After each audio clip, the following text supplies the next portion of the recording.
ಕರ್ನಾಟಕ ವಿದ್ಯಾವರ್ಧಕ ಸಂಘದ ಕವಿಸಂ ಧ್ವನಿ ಯೂಟ್ಯೂಬ್ ಸ್ಟುಡಿಯೋಕ್ಕೆ ಈ ನಾಡಿನ ಒಬ್ಬ ಶ್ರೇಷ್ಠ ಚಿಂತಕಿ, ಒಬ್ಬ ಶ್ರೇಷ್ಠ ಹೋರಾಟಗಾರ್ತಿ, ಹಾಗೆ ಒಬ್ಬ ಶ್ರೇಷ್ಠ ರಾಜಕಾರಣಿ ನಮ್ಮ ಮಧ್ಯೆ ಇವತ್ತು ಇದ್ದಾರೆ.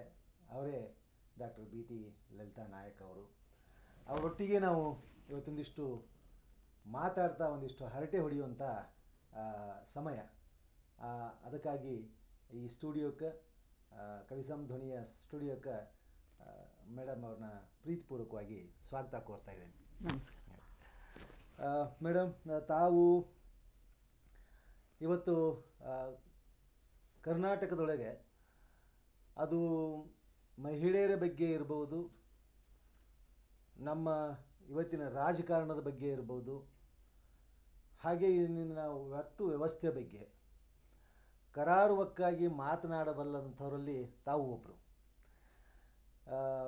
ಇವತ್ತಿನ ಇಡೀ ಮುಂಜಾನೆಯಿಂದ ನಾನು ತಮ್ಮನ್ನು ಗಮನಿಸ್ತಾ ಇದ್ದೇನೆ. ತಮ್ಮ ಪ್ರತಿ ಮಾತುಗಳಲ್ಲಿ ಸ್ಪಷ್ಟತೆ ಇದೆ, ಅಪಾರ ಅನುಭವ ಇದೆ. 80 ವಸಂತಗಳನ್ನು ಕಂಡು ಇವತ್ತಿಗೂ ಅತ್ಯಂತ ಸಣ್ಣ ಮಕ್ಕಳ ಹಾಗೆ ದೇಹ ಮತ್ತು ಮನಸ್ಸನ್ನು ಇಟ್ಟುಕೊಂಡು ಎಲ್ಲರೊಂದಿಗೆ ಬೆರೆಯುವಂಥ ನಿಮ್ಮ ಗುಣ ಇದೆಯಲ್ಲ, ಬಹುತೇಕ ಈ ಎತ್ತರಕ್ಕೆ ನಾವು ನೋಡಲಿಕ್ಕೆ ಸಾಧ್ಯತೆ ಆಗಿದೆ. ಇದು ದರೆಗೆ ದೊಡ್ಡವರು ಇದರೊಳಗೆ ನಿಮ್ಮನ್ನು ಗುರುತಿಸಿ ಸನ್ಮಾನಿಸಿ ನಾವು ಕೃತಾರ್ಥರಾಗಿದ್ದೇವೆ. ಕರ್ನಾಟಕ ವಿದ್ಯಾವರ್ಧಕ ಸಂಘ ಖುಷಿಯಾಗಿದೆ. ಇಂಥ ಒಂದು ಸಂದರ್ಭದೊಳಗೆ ನಿಮ್ಮೊಟ್ಟಿಗೆ ಒಂದಿಷ್ಟು ಹರಟೆ ಹೊಡಿತಾ ಮಾತಾಡಬೇಕು ಅಂತ ಅನ್ನಿಸ್ತದೆ.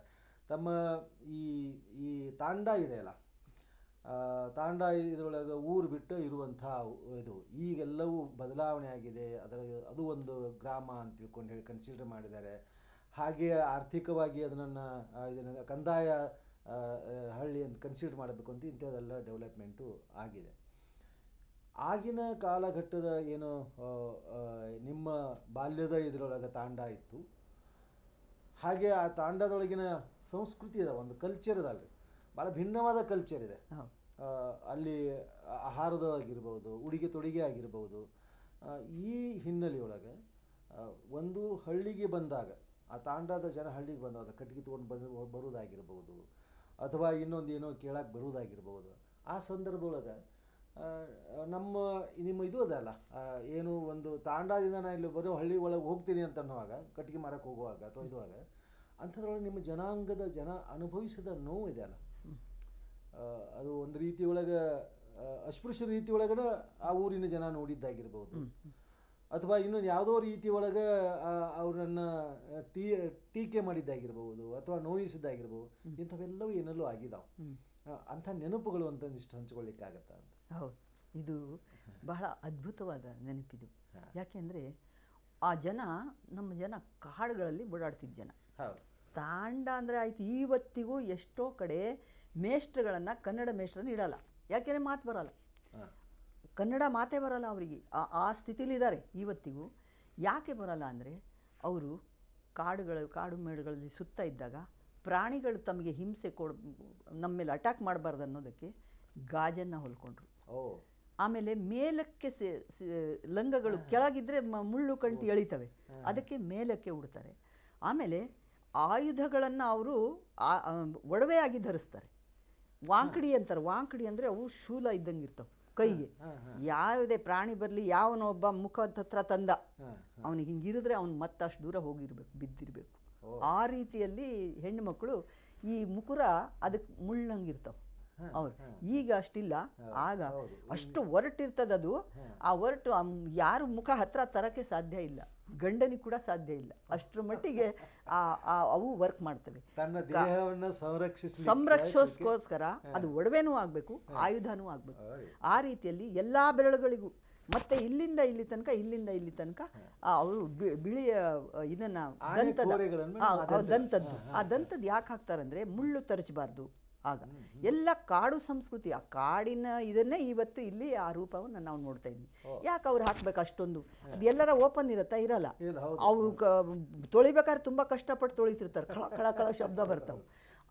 ಅದು ಮತ್ತು ಈ ಒಡವೆಗಳ ಮೇಲೆ ಅವರು ಬಂಗಾರ ಬಳಸೋ ಬದಲಾಗಿ ಈ ಗಾಜುಗಳನ್ನೇ ಜಾಸ್ತಿ ಬಳಸೋರು. ಮತ್ತು ಬೇರೆ ಬೇರೆ ಅಲ್ಯೂಮಿನಿಯಮ್ದು ಅಂಥ ದುಡ್ಡು ಹಣ ಚಿಲ್ಲರೆ ಕಾಸನ್ನು ಸುತ್ತ ಕೊಡೋದು. ಮತ್ತೆ ಇವನು ಬಾಚಣಿಕೆನೂ ಇದೆ ಅಲ್ಲ ಮೇಡಮ್, ಕೂದಲ ಹಾಕಿ ಹೆಣಿಕೆ ಹಾಕಿ ಅದಕ್ಕೊಂದಿಷ್ಟು ನತ್ತು ಯಾಕೆ ಹಾಕ್ತಾರಂದ್ರೆ ಅದು ಅವ್ರಿಗೆ ತಾಳಿ ಇಲ್ಲ ನೋಡಿ. ಹೇಗೆ ಜನ ತಾಂಡದಿಂದ ಈ ನಗರ ಪಟ್ಟಣಗಳಿಗೆ ಬಂದಾಗ ಅವರು ಬದಲಾವಣೆ ಆಗಿದ್ದಾರೆ. ಆದರೆ ಅವ್ರ ನಿಜವಾದ ಮೂಲ ಏನಂದರೆ ತಾಳಿ ಇಲ್ಲ. ತಾಳಿ ಬದಲಾಗಿ ಇಲ್ಲಿ ಹಾಕ್ತಾರಲ್ಲ, ಈ ಗಂಡ ಭಾಳ ಕಾಡಿಸ್ದ ಪಂಚಾಯತ್ಗೆ ಪಂಚಾಯತಿ ಆಗ ನಾಯಕ್ ಕಾರ್ಬಾರಿ ಡಾವೋ ಅಂತ ಇರ್ತಾರೆ. ಆ ನಾಯಕ್ ಅವನು ಹೇಳಬೇಕು, ಆ ಕಾರ್ಬಾರಿ ಮಂತ್ರಿ ಇವನು ರಾಜನ್ ಥರ, ಈ ಥರದಲ್ಲಿ ಅವ್ರು ಮಾಡ್ಕೊಂಡಿರ್ತಾರೆ ಅವ್ರದ್ದೇ ಪಂಚಾಯತಿ ವ್ಯವಸ್ಥೆ. ಆ ಪಂಚಾಯತಿ ವ್ಯವಸ್ಥೆಯಲ್ಲಿ ಏನಾದರೂ ತಪ್ಪು ಮಾಡಿರಿ ಹೆಣ್ಮಗಳು ಅಥವಾ ಗಂಡು ಮಗ, ನನ್ನ ಪಗಡಿ ಬೀಳಿಸ್ದೆ ಅಂದರೆ ಪೇಟ ಅನ್ನುವಂಥದ್ದು ಭಾಳ ಮಹತ್ವ ಕೊಡ್ತಾರೆ ಅವರು. ಆ ಪೇಟ ನನ್ನ ಪೇಟವನ್ನು ನೀನು ಕಳಚಿ ನೆಲಕ್ಕೆ ಬೀಳೋಂಗೆ ಮಾಡಿದೀಯಾ, ಆದ್ದರಿಂದ ನಿನಗಿಂಥ ಶಿಕ್ಷೆ ಅನ್ನುವಂಥದ್ದು ಅಲ್ಲಿ ಪಂಚಾಯಿತಿಗಳಲ್ಲಿ ಆಗೋದು. ಅಂಥ ಹೊತ್ತಿನಲ್ಲಿ ಅವರು ಏನೆಲ್ಲ ಗಂಡಸಿಗೆ ಅವ್ರದ್ದೇ ಆದಂಥ ಒಂದು ಬಟ್ಟೆ ಇರ್ತದೆ, ಅಂಗಿ, ಇಲ್ಲಿಂದ ಬಾರಾಗುಂಡಿ ಕಸಿ ಅದು ಕಟ್ಕೊಳ್ಳೋದು ಆ ಥರದಲ್ಲಿ. ಮತ್ತು ಪೇಟ, ಹೆಣ್ಣು ಮಕ್ಕಳಿಗೆ ಮುಸುಕು ಘೂಂಗಟ್ ಅಂತಾರೆ. ಒಂದು ಸಾರಿ ಒಬ್ಬ ಮಹಿಳೆ ಈಗ ಗಂಡ ಬೇಟೆ ಆಡಕ್ಕೆ ಹೋಗಿರ್ತಾನೆ. ಬೇಟೆ ಅಂದರೆ ಅವ್ರ ಪ್ರಾಣಿ ತಂದೆ ತಾನೇ ತಿನ್ನೋದು. ಈ ಕಾಡುಗಳಲ್ಲಿ ರಾಮ ಕೃಷ್ಣ ಅಂತ ನಮ್ಮಲ್ಲಿ ಹೆಸರು ಇಡೋದೇ ರಾಮ ಮತ್ತು ಕೃಷ್ಣ, ಇವರೆಲ್ಲ ನಮ್ಮ ಜನ. ಆದ್ರಿಂದಲೇ ನಮ್ಮಲ್ಲಿ ನೋಡಿ, ನೀವು ನನ್ನ ಹೆಸರು ನಿಮಗೆ ನೆನಪಾಗ್ಲಿಲ್ವೇನೋ ಅಂತ ನನಗೆ ಯಾರು ಅಂದರೆ ನಾನು ಕೃಷ್ಣ ನಾಯಕ ಅಂತೀನಿ ಸುಮ್ಮನೆ ಅಂದಾಜ್ಮೇಲೆ. ಇಲ್ಲ ಮೇಡಮ್ ರಾಮನಾಯಕ ಅಂತಾರೆ ಅಕಸ್ಮಾತ್, ಇಲ್ಲ ಅಂದರೆ ಹೌದು ಮೇಡಮ್ ಅಂತಾರೆ. ಅಂದರೆ ಇವ್ರು ರಾಮ ಕೃಷ್ಣ ಬಿಟ್ಟು ಬೇರೆ ಇಲ್ಲ ಅಂತ ನಮಗೆ ಗೊತ್ತು ಹೆಚ್ಚು ಕಡಿಮೆ. ಅಂಥದ್ರಲ್ಲಿ ಚಿಕ್ಕ ರಾಮ, ದೊಡ್ಡ ರಾಮ, ಸಣ್ಣ ರಾಮ, ಇಂಥವೆಲ್ಲ ಈ ರಾಮ ಕೃಷ್ಣ ಅನ್ನುವಂಥ ಟ್ರೈಬಲ್ಗಳು ಆವಾಗ ಈ ಜನಗಳನ್ನು ರೂಪಿಸಿದ್ರು. ಮತ್ತು ಅವರನ್ನೇ ಇವರು ಬೆಂಕಿಯನ್ನೇ ದೇವರು ಅಂತ ಮಾಡಿಕೊಂಡ್ರು. ಇವೆಲ್ಲ ಮಾಡಿದಾಗ ಇಲ್ಲಿ ಬಂದಾಗ ಏನು ಮಾಡಿರು, ಈ ಗಂಡ ನನಗೆ ಬೇಡ ಅಂದಾಗ ಇದನ್ನು ತೆಗೆದು ಹಾಕ್ಬಿಡ್ತಾರೆ. ತಗೋ ನಿನ್ನ ತಾಳಿ ನನಗೆ, ನೀನು ಬೇಡ ಅಂದರೆ ಬೇಡ ಅನ್ನೋ ಥರದಲ್ಲಿ. ಅಂದರೆ ಪಂಚಾಯತಿನಲ್ಲಿ ಒಪ್ಪಿಗೆ ಆದಮೇಲೆ ನಿನ್ನ ಗಂಡನ ಬಿಡ್ತೀಯನವಾ, ನೋಡು ಇವನು ನಿನ್ನ ಗಂಡ ಹೇಳ್ದಂಗೆ ಕೇಳ್ಕೊಂಡಿರ್ಬೇಕು ಅನ್ನೋದೇ ಈಗಲೂ ಕೂಡ ಈ ಪುರುಷ ಪ್ರಧಾನವಾದ ಸಮಾಜ ನಗರ ಪಟ್ಟಣದಲ್ಲಿ ಅಷ್ಟೇ ಅಲ್ಲ, ನಾಗರಿಕ ಜಗತ್ತಿಗಷ್ಟೇ ಅಲ್ಲ, ಈ ಟ್ರೈಬಲ್ ಜನಗಳಲ್ಲಿಯೂ ಕೂಡ ಪುರುಷ ಹೆಚ್ಚು. ಗಂಡು ಮಗು ಹುಟ್ಟಿದಾಗ ಅವರು ಕಂಚಿನ ಗಂಗಳ ಬಾರಿಸ್ತಾರೆ ಊರಿಗೆ ತಮ್ಮ ತಾಂಡಕ್ಕೆ ಕೇಳಿಸೋದಕ್ಕೆ. ಹೆಣ್ಮಗು ಹುಟ್ಟಿದರೆ ಮಣ್ಣಿನ ಇದು ಬಾರಿಸ್ತಾರೆ, ಮಣ್ಣಿಂದು ಅದು ಗಡಿಗೆ, ಅದೇನು ಶಬ್ದ ಮಾಡಲ್ಲ. ಅಂದರೆ ಇದು ಗಡಿಗೆ, ಇದು ಒಡೆದು ಹೋಗ್ತದೆ, ಶೀಲ ಅನ್ನೋದು ಇದಕ್ಕೆ ಬಹಳ ಮುಖ್ಯ. ಆದ್ದರಿಂದ ಈ ಗಡಿಗೆ ಈಗ ಹುಟ್ಟಿದೆ, ಇದು ನಮಗೆ ಪ್ರಯೋಜನ ಇಲ್ಲ ಅನ್ನೋ ಅರ್ಥದಲ್ಲೇ ಅದನ್ನು ತಗೊಳ್ತಾರೆ. ಆದರೆ ಅವಳಿಲ್ಲದೆ ನಡೆಯಲ್ಲ ಮನೆ. ಅದಕ್ಕೆ ಮನು ಹೇಳಿದ್ನಲ್ಲ, ನಾನು ಅದನ್ನು ಹೇಳ್ತಿರ್ತೀನಿ. ತಂದೆಯ ಮೊದಲು ಬಾಲ್ಯದಲ್ಲಿ ತಂದೆಯ ವಶದಲ್ಲಿ, ಯೌವನದಲ್ಲಿ ಗಂಡನ ಇದರಲ್ಲಿ, ಆಮೇಲೆ ಇದರಲ್ಲಿ ಅಂತ ಹೇಳ್ತಾರಲ್ಲ, ಅದಕ್ಕೆ ನಾವು ಈಗ ತಿದ್ದುಕೋಬೇಕಾಗಿರೋದು, ತಾಯಿ ಇಲ್ಲದೆ ಮಗು ಇಲ್ಲ.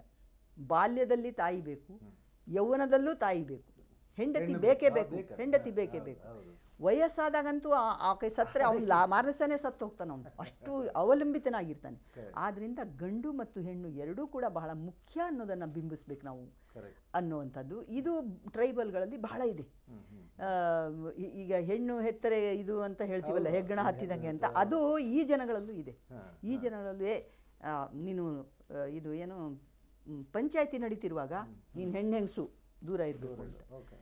ಅದು ಇನ್ನೊಂದು, ನಮ್ಮ ಅಜ್ಜ ಇನ್ನೊಬ್ಬ ಹೆಣ್ಮಗಳನ್ನು ಕಮಲಿ ಅಂತ ನಮ್ಮ ಅಜ್ಜಿ ಭಾಳ ಹೇಳ್ತಿರ್ತಿದ್ರು. ನನಗೆ ಭಾಳ ಉರಿಸಿದ ನಮ್ಮ ಕರ್ಕೊಂಬಂದು ಚಿಕನ್ ಮಟನ್ ಸಾರು ಮಾಡಿದರೆ ಅವಳನ್ನು ಕೂರಿಸ್ಕೊಂಡು ಊಟ ಮಾಡಬೇಕು. ನಮ್ಮಪ್ಪ ನಮ್ಮ ಅತ್ತೆ ಇಬ್ಬರೇ ಮಕ್ಕಳು, ಆ ಮಕ್ಕಳು ಅಲ್ಲೇ ಕೂತ್ಕೋಬೇಕಂತ ದೂರ. ನಮ್ಮ ಅಜ್ಜ ಮತ್ತು ಆ ಕಮಲಿಗೆ ಊಟ ಹಾಕಿ ಎಲ್ಲ ಮಾಡಿದ ಮೇಲೆ ಉಳಿದಿದ್ದು ಇವ್ರು ತಿನ್ನಬೇಕು, ಆ ಥರ ಇತ್ತಂತೆ. ಆದರೂ ನಮ್ಮ ಅಜ್ಜಿ ಏನು ಮಾಡೋರು, ಲಾಸ್ಟಿಗೆ ನನಗೆ ಅಷ್ಟು ಗೋಳು ಹೊಯ್ಕೊಂಡೆ, ಎಲ್ಲಿ ಕಮ್ಲಿನ ಕರಿ ಮತ್ತು ನೋಡಿ ತೊಳೆಯೋಕೆ ಬೆಳೆಯೋಕ್ಕೆ ಅನ್ನೋರು. ಅಜ್ಜನಿಗೆ ಏನಾರು ಕಾಯಿಲೆ ಆಗಿ ಎಲ್ಲ ತೊಳೆಯೋದು ಮಾಡಿದಾಗ ಅಸಹ್ಯರಾದಾಗ ಸೀತಾರಾಮ್ ನಾಯಕ ಅಂತ ನಮ್ಮ ಅಜ್ಜ ಸ್ವಲ್ಪ ಕಲ್ತಿದ್ರು ಇದು ಆಗಿನ ಕಾಲದಲ್ಲಿ. ಅದಕ್ಕೆ ನಮ್ಮ ಅಜ್ಜಿ ಹೇಳೋರು, ಹಾಗೆಲ್ಲ ಮಾಡಿದೆ ಆಟ, ಈಗ ಅವಳಿಗೆ ಎಲ್ಲಿದ್ದಾಳೆ, ಕಟ್ಕೊಂಡವಳು ನಾನೇ ಅಂದ್ಕೊಂಡು ಎಲ್ಲ ಕ್ಲೀನ್ ಮಾಡೋರು.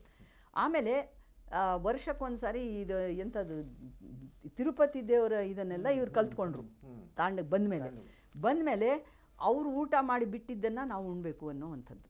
ಗಂಡ ಊಟ ಮಾಡಿ ತಿರುಪತಿಗೆ ಹೋಗಿ ಬಂದದಕ್ಕೆ ಅವೆಲ್ಲ ಬಂದಮೇಲೆ ಈ ನಾಗರಿಕತೆಯ ಜಗತ್ತಿಗೆ ಪ್ರವೇಶ ಮಾಡಿದಾಗ ನಮ್ಮ ಅಜ್ಜಿ ಏನು ಹೇಳೋರು, ನಮ್ಮ ತಾಯಿಗೂ ಅದೇ ಕಲಿಸೋರು. ಎಲ್ಲ ಅದೇ ಮನೆತನಕ್ಕೆ ಬಂದ್ಬಿಡ್ತದು. ಏನು ಹಬ್ಬದ ದಿವಸ ಗಂಡ ಊಟ ಮಾಡಿದ ಎಲೆ, ಬಾಳೆ ಎಲೆ ಮೇಲೆ ಮಾಡೋರು, ಅದನ್ನು ಒಂದು ತುತ್ತು ಅವನು ಬಿಡಬೇಕು. ಆ ರೀತಿಯಲ್ಲಿ ಇದನ್ನು ಶೆಟ್ಟರ್ ಹೇಳ್ತಾ ಇದ್ರು ನನಗೆ. ಬರೀ ಟ್ರೈಬಲ್ನಲ್ಲಿ ಒಂದೇ ಅಲ್ಲ, ನಮ್ಮ ಜನದಲ್ಲಿ ಅವರು ಶೆಟ್ಟರ್ ಅವರು ಲಿಂಗಾಯತರು ಅನ್ಸುತ್ತೆ. ಅವರು ಏನು ಮಾಡೋರಂತೆ, ವಾಡೆಗಳು, ದೊಡ್ಡ ವಾಡೆ, ಆ ವಾಡೆನಲ್ಲಿ ಯಾರ ಹೆಂಡತಿ ಯಾರ ಗಂಡ ಗೊತ್ತಿಲ್ಲ, 4 ಅಣ್ಣ ತಮ್ಮದಿರು, ಅವರೆಲ್ಲ ಒಟ್ಟಿಗೆ ಮದುವೆ ಆಗಿದ್ರು. ಮದುವೆ ಮಾಡ್ತಿರ್ತಾರೆ 2-3 ಮಕ್ಕಳಿಗೆ ಒಂದೊಂದು ಸಾರಿ. ಅವರಿಗೆ ಯಾರು ಏನು ಗೊತ್ತಿರಲ್ಲ. ಎಷ್ಟೋ ಸಾರಿ ಅವ್ರ ಮಕ್ಕಳು ಯಾರು ಇವ್ರ ಮಕ್ಕಳು ಯಾರು ಗೊತ್ತಿರಲ್ಲ. ಅಷ್ಟೊಂದು ನಡೀತಾವಲ್ಲಿ. ನಿಮ್ಮ ಈ ಬುಡಕಟ್ಟು ಜನದಲ್ಲಿ ಅಷ್ಟೇ ಅಲ್ಲ, ಈ ಬೇರೆ ಜನಗಳಲ್ಲಿಯೂ ಕೂಡ ಇಂಥವೆಲ್ಲ ಬೇಕಾದಷ್ಟು ಗೊಂದಲಗಳಿದ್ದಾವೆ, ಬೇಕಾದಷ್ಟು ಇದು ಏನು ಅನೈತಿಕತೆ ಇದೆ. ಅನೈತಿಕತೆಯನ್ನು ಮುಚ್ಕೊಳ್ಳೋದು ಅವ್ರಿಗೆ ಗೊತ್ತಿದೆ, ಇವ್ರಿಗೆ ಗೊತ್ತಿಲ್ಲ. ಈ ಥರದಲ್ಲಿ ಹೇಳೋರು. ಈಗ ನಿಮ್ಮ ಇದ್ರೊಳಗೆ ಈಗ ಅನೈತಿಕತೆ ಅಂತ ಹೇಳಿದ್ರಲ್ಲ ಮೇಡಮ್, ಈ ಎಸ್ಪೆಷಲಿ ಲಂಬಾಣಿ ಇದ್ರೊಳಗೆ ಹೆಣ್ಮಕ್ಳು ಭಾಳ ಸ್ಟ್ರಿಕ್ಟು. ಅಂದ್ರೆ ಇನ್ನು ಬೇರೆ ಕಮ್ಯುನಿಟಿ ಅಥವಾ ಬೇರೆ ಏನು ಜನಾಂಗದ ಸಾಮಾನ್ಯ ಜನಾಂಗ ಜೊತೆ ಅವ್ರು ಮಿಕ್ಸ್ ಆಗೋದಿಲ್ಲ, ಅಥವಾ ಅವ್ರು ಹೊಳ್ಳಿ ನೋಡೋದಿಲ್ಲ. ಅವ್ರು ಏನಾರು ಯಾರು ಬೆನ್ನು ಹತ್ತಿರ ಅವ್ರನ್ನ ಸರಿಯಾಗಿ ಇದನ್ನು ಮಾಡ್ತಾರೆ.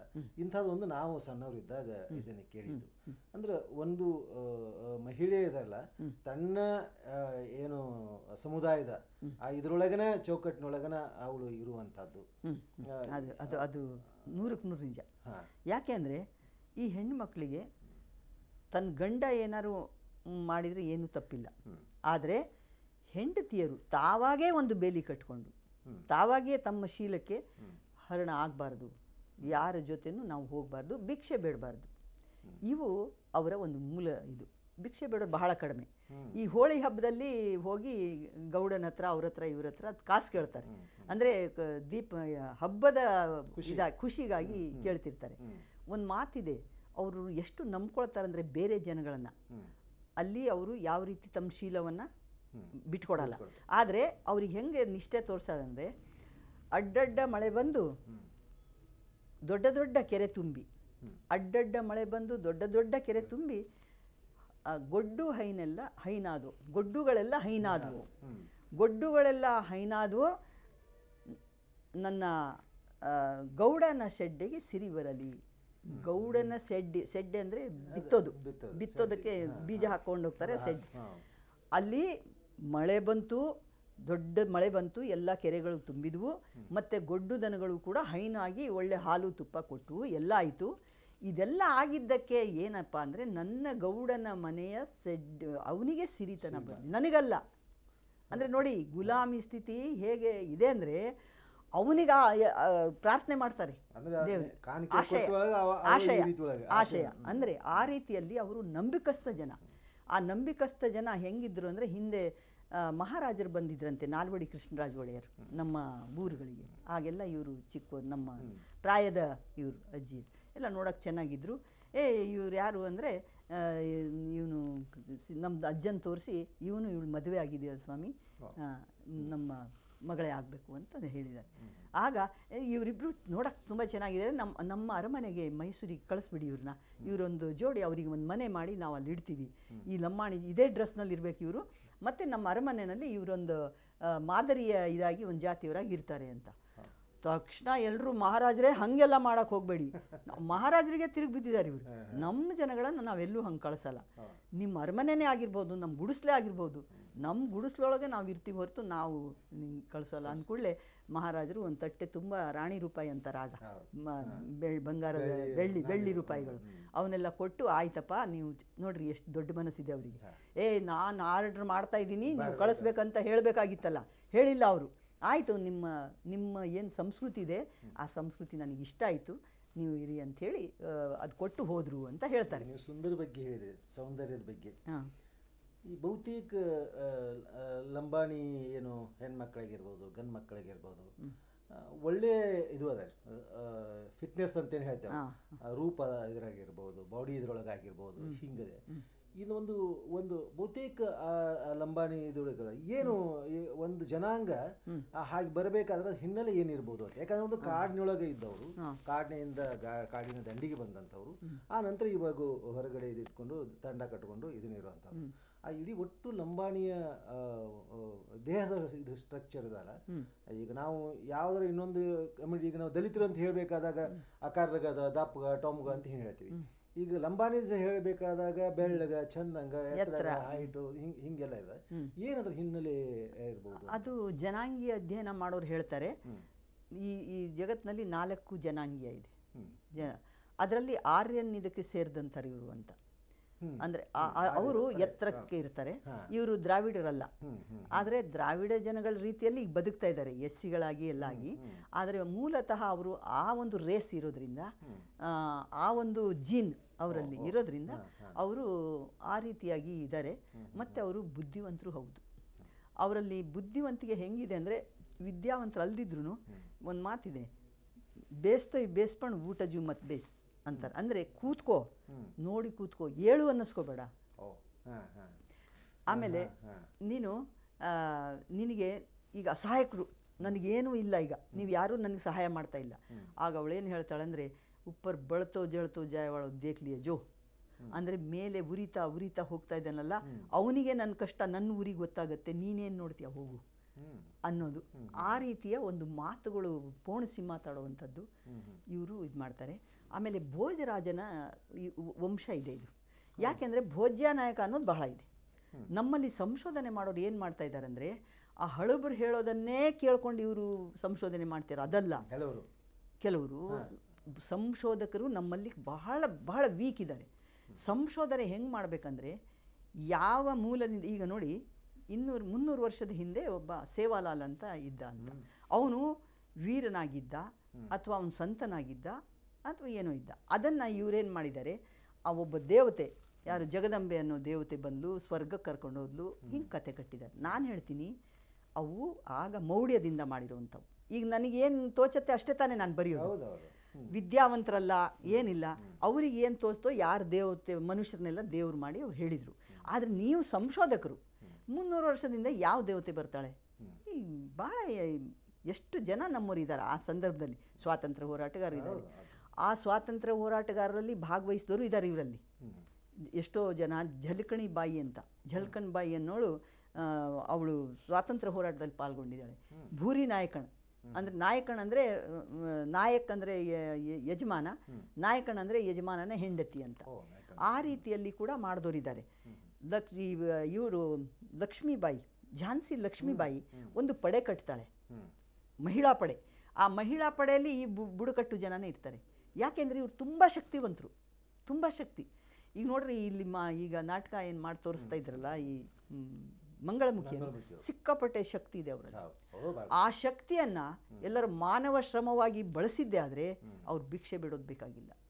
ಸರ್ಕಾರ ಅದ್ರ ಬಗ್ಗೆ ಕೂಡ ಗಮನ ಹರಿಸಬೇಕು. ಅದೇ ರೀತಿಯಲ್ಲಿ ಈ ಜನಗಳನ್ನು ಅಷ್ಟೇ, ಇವರ ಮಾನವ ಶ್ರಮ ಇದೆಯಲ್ಲ, ಆ ಮಾನವ ಶ್ರಮ ಶಕ್ತಿಯನ್ನು ಇವರು ದೇಶಕ್ಕಾಗಿ ಪರಿವರ್ತನೆ ಮಾಡ್ಕೊಳ್ಳುವಂಥದ್ದು. ನನಗೆ ಯಾರು ಹೇಳಿದ್ರಂದರೆ, ಈ ಮಾತು ರಾಮಕೃಷ್ಣ ಹೆಗಡೆ ಒಂದು ಸಾರಿ ಹೇಳಿದರು.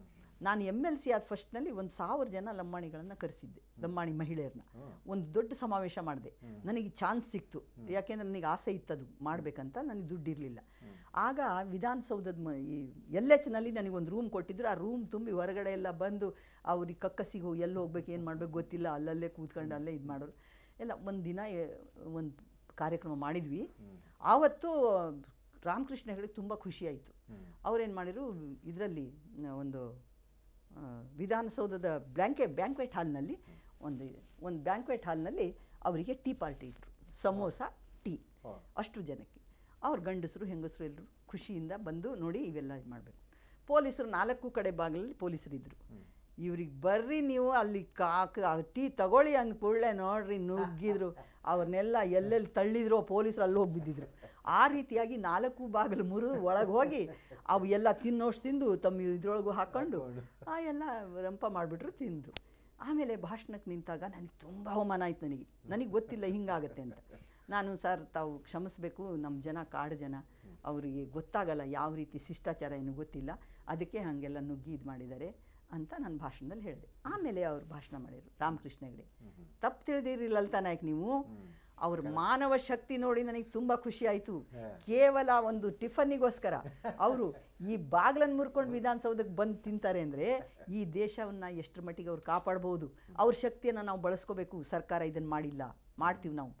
ಈ ಶಕ್ತಿಯನ್ನು ಇವ್ರು ಬುದ್ಧಿವಂತರಾಗಿ ವಿವೇಕಿಗಳಾಗಿ ಅದನ್ನೇ ಹೇಗೆ ಬಳಸ್ಬಹುದು, ಹೇಗೆ ನಾಗರಿಕ ಜಗತ್ತಿಗೆ ಅವರ ಕೊಡುಗೆಯನ್ನು ಕೊಡಬಹುದು ಅನ್ನೋದ್ರ ಬಗ್ಗೆ ನಾವು ಚಿಂತನೆ ಮಾಡ್ತೀವಿ ಅಂದರು.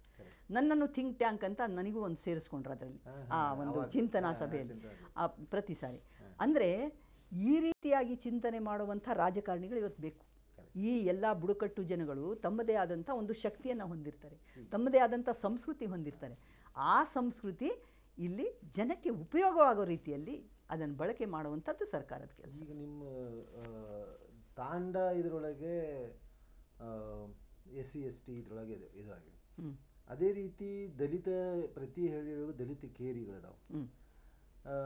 ಉತ್ತರ ಕರ್ನಾಟಕದ ನಾನು ಕಂಡ್ಕೊಂಡ ಹಾಗೆ ತಾಂಡಗಳಿದ್ರೊಳಗೆ ಊರಾಗಿ ಪರಿವರ್ತನೆಗೊಂಡು ಏನೆಲ್ಲ ಡೆವಲಪ್ಮೆಂಟ್ ಆಗಿದಾವೆ ಉಳಿದ ಹಳ್ಳಿಗಳ ಹಾಗೆ ಅವು ಆ ರೀತಿ ಒಳಗೆ ಇವಾಗಿದಾವೆ. ಬಟ್ ಕೇರಿಗಳು ಇವತ್ತಿಗೂ ಕೇರಿಗಳು ಎಷ್ಟೋ ಜೋಪಡಿಗಳು ಹಾಗೆ ಇದಾವೆ. ಅದರ ಹೆಸರಿನೊಳಗೆ ಏನೆಲ್ಲ ಹಣ ಹರಿದು ಹೋಗ್ತಾ ಇದ್ದಾರೆ. ಈ ಒಂದು ಕಡೆ ಅದೇ ಸವಲತ್ತು ಇಟ್ಕೊಂಡು ತಾಂಡಗಳು ಮೇಲೆ ಬರ್ತಾವು ಮತ್ತು ಎಲ್ಲ ವಲಯದೊಳಗೂ ತಾಂಡದ ಏನು ಲಂಬಾಣಿ ಆಫೀಸರ್ಸ್ ಅದಾರ, ಟೀಚರ್ಸ್ ಅದಾರ, ಎಲ್ಲ ಇದ್ರೊಳಗೂ ಅವರು ಇದು ಇದ್ದಾರೆ. 10 ಜನದಲ್ಲಿ 2 ಇರ್ತಾರೆ. ಅದೇ ದಲಿತ ಇದ್ರೊಳಗೆ ಏನು ಊರಿನ ಏನು ಇದು ಇರ್ತಲ್ಲ ಆ ಪ್ರಮಾಣದ ಇದ್ರೊಳಗೆ ಯಾಕೆ ಇವರಿಗೆ ಬರ್ಲಿಕ್ಕೆ ಆಗಲಿಲ್ಲ ಅಂತ?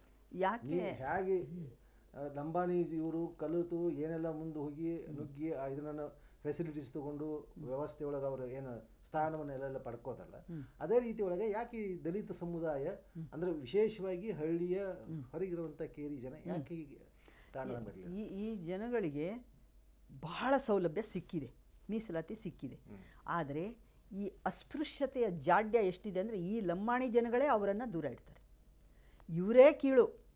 ಹಾಗೆ ನೋಡಿದ್ರೆ ಕಟ್ಟ ಕಡೆಯ ಜನ ಇವ್ರನ್ನೇ ದೂರ ಯಾಡಿ ಅಂದರೆ ಅಮ್ಮ ಅಂತ. ಬಸ್ಗಳಲ್ಲಿ ಹೋದರೆ ಈ ಡ್ರೆಸ್ನಲ್ಲಿ ಕರ್ಕೊಳ್ಳಲ್ಲ ಅವ್ರು ಎಷ್ಟೋ ಸಾರಿ, ಅವ್ರನ್ನ ಬಹಳ ಕೀಳಾಕಿ ನೋಡ್ತಾರೆ.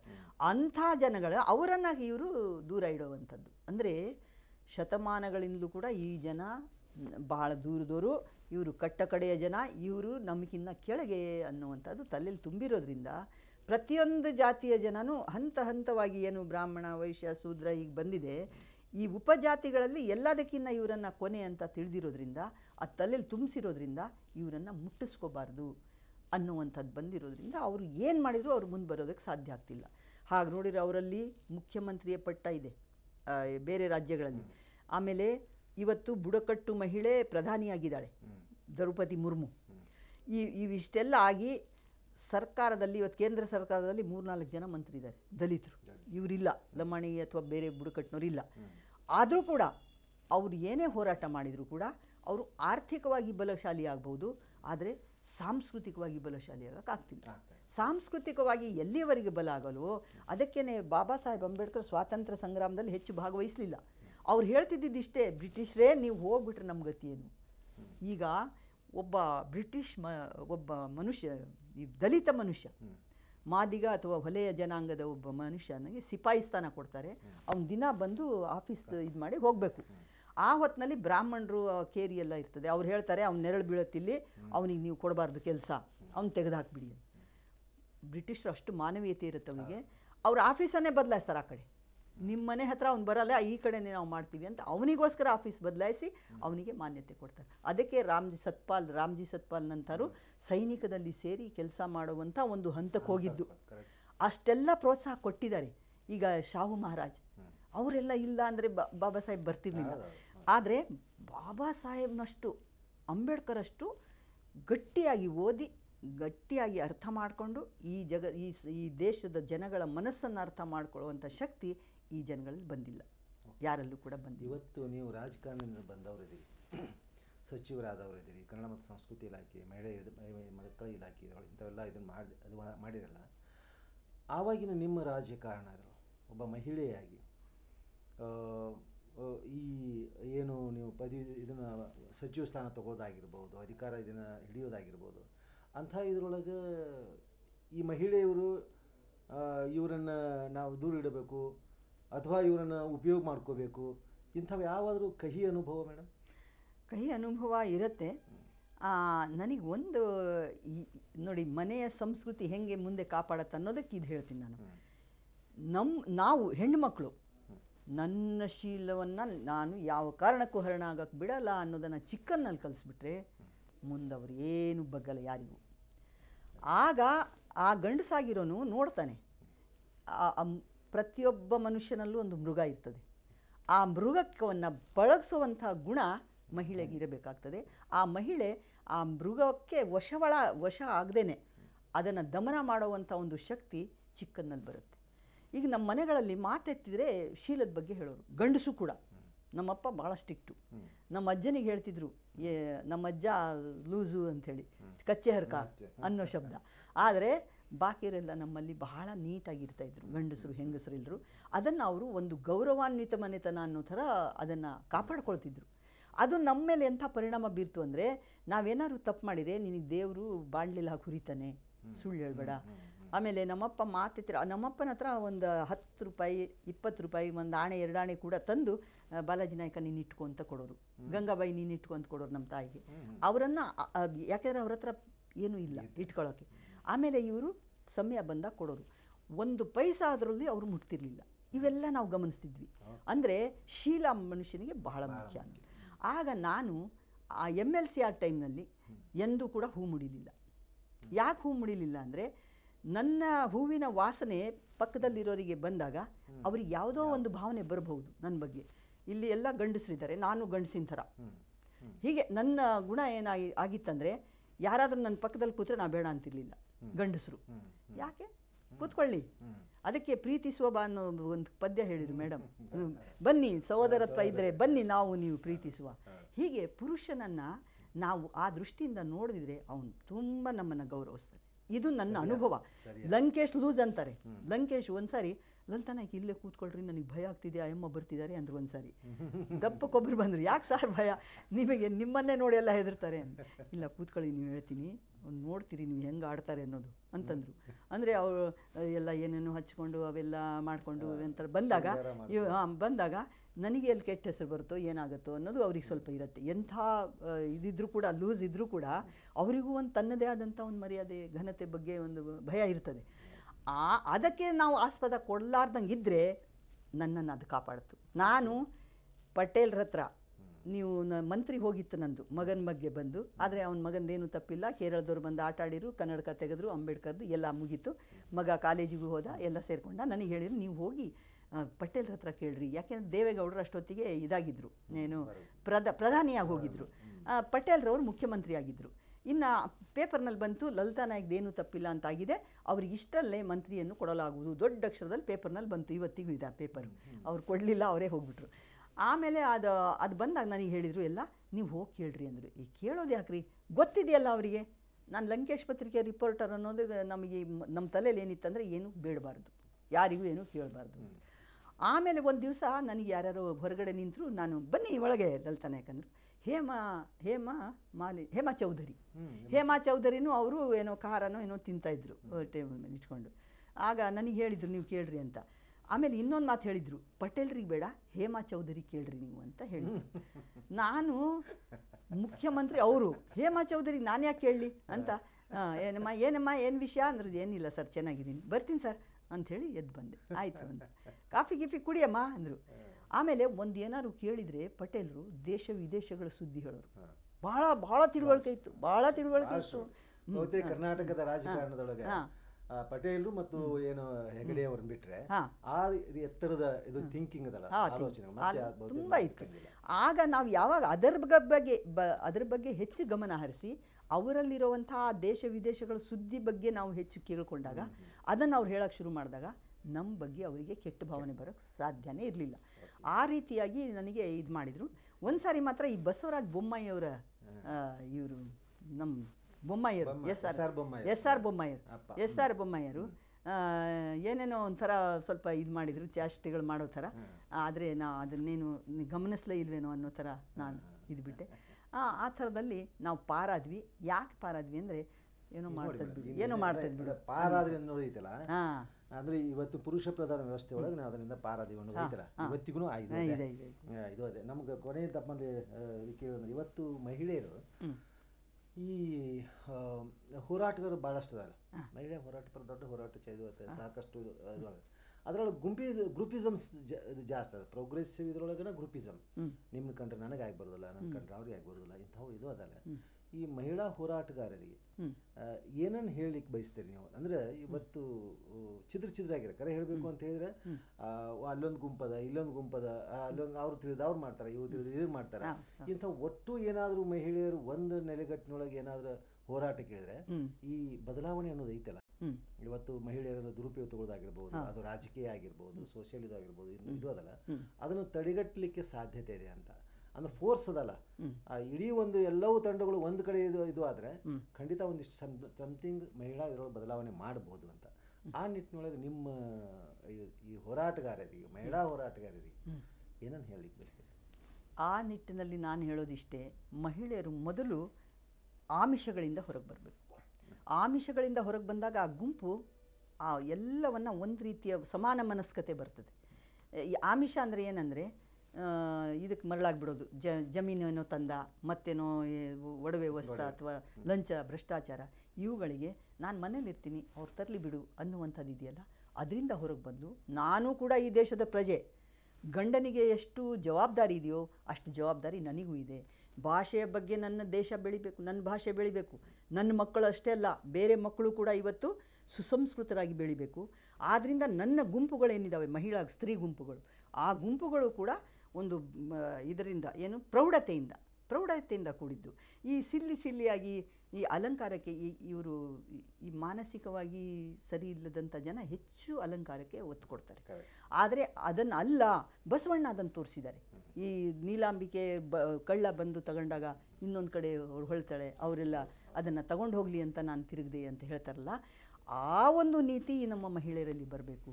ಅದು ಮುಖ್ಯ ಅಲ್ಲ, ಚಿನ್ನ ಬೆಳ್ಳಿಗಿಂತಲೂ ಇವತ್ತು ಜ್ಞಾನ ಬಹಳ ಮುಖ್ಯ, ವಿಜ್ಞಾನ ಮುಖ್ಯ. ಆದ್ದರಿಂದ ನಮ್ಮ ಗುಂಪುಗಳು ಇವತ್ತು ಈ ದೇಶಕ್ಕಾಗಿ, ಈ ನಾಡಿಗಾಗಿ, ನಾವು ಈ ಸಂಸ್ಕೃತಿಗಾಗಿ ನಾವು ಕೆಲಸ ಮಾಡಬೇಕು ಅನ್ನೋದು ಬರಬೇಕಂದ್ರೆ ನೀವು ಹೇಳ್ದಂಗೆ ಬರಲೇಬೇಕು. ಈ ಸಣ್ಣತನಗಳಿಂದ ಬುದ್ಧ, ಬಸವ, ಅಂಬೇಡ್ಕರ್ ಈ ಮೂರರ ತತ್ವ ಒಂದೊಂದು ಅಂಶಗಳು ನಮ್ಮಲ್ಲಿ ಮಹಿಳೆಯರು ಸೇರಿಕೊಂಡಿದ್ದೆ ಆದರೆ ನಮ್ಮನ್ನು ಯಾರೂ ಏನೂ ಮಾಡಲ್ಲ.